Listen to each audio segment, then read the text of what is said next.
સપનાઓ દેખાડે છે કે અમે બધું ડિજિટલાઇઝ કરશું, એઆઈ થી મોનિટરિંગ કરો. ભાઈ મોનિટરિંગ કરવામાં અમને કોઈ ના નથી. તમારી પાસે કાંઈ ન કરો તો પણ 2200 તો સુપરવાઇઝરોની ફોજ છે. મોનિટરિંગ કરવું હોય તો મોકલો ને તમામને. અને આંગણવાડી વર્કરો જે સચ્ચાઈથી કામ કરે છે, સુપ્રીમ કોર્ટે પણ જેના વખાણ કર્યા છે કે પાયાનું કામ કરે છે આ બહેનો, હાઈકોર્ટે પણ વખાણ કર્યા છે કે પાયાનું કામ કરે છે. અને મોદી સાહેબ તો અહીંયા હતા ત્યારે આ બહેનોને યશોદા મૈયાના નામથી બોલાવતા હતા. મને સમજણ નથી પડતી સરકારમાં આ યશોદા મૈયા સામે ક્યારે સરકાર જોશે, ક્યારે એમને દેખાશે કે આ તમારી યશોદા મૈયા બહુ દુઃખી છે અને મુસીબતમાં જીવે છે.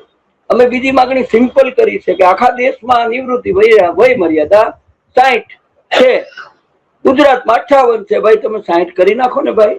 જિલ્લા પંચાયતમાં ચોથા વર્ગના કર્મચારીઓની નિવૃત્તિ વય મર્યાદા 60 જ છે. એવી જ રીતના માગણી કરી છે કે ઉનાળો, મે મહિનામાં કાળ ઝાળ હીટ વેવ આવે છે. હવે આ હીટ વેવમાં ચારે બાજુ બધી નિશાળોમાં વેકેશન હોય, કુટુંબ સહિત બાકીના લોકો બહાર જતા હોય, તેથી આંગણવાડી ના બાળકોની સંખ્યા પણ ઓછી જ આવે, સ્વાભાવિક છે.